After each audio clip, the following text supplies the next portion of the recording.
285 milliards d'euros, c'est le montant que la France souhaite lever sur les marchés financiers en 2024. C'est un record après les 270 milliards de 2023. Jamais le pays n'aura autant emprunté pour financer le train de vie de l'État. Combler un trou par un autre trou, c'est le cercle vicieux des États surendettés. Et pourtant, Bruno Le Maire, le ministre de l'économie, qui a déjà présenté sa feuille de route de son budget de 2024 en Conseil des ministres, se veut rassurant.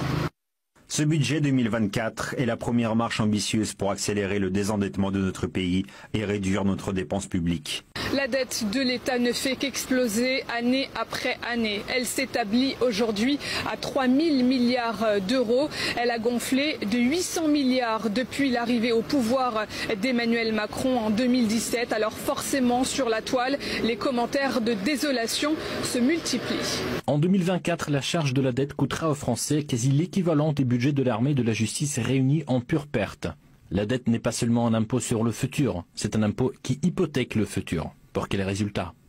Dette publique historique. La France empruntera 285 milliards d'euros sur les marchés en 2024.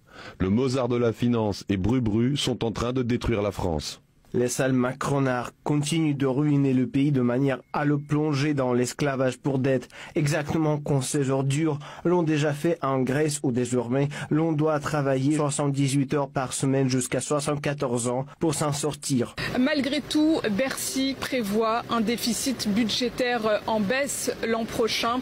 Le projet de loi de finances de 2024 sera débattu au Parlement tout au long de l'automne.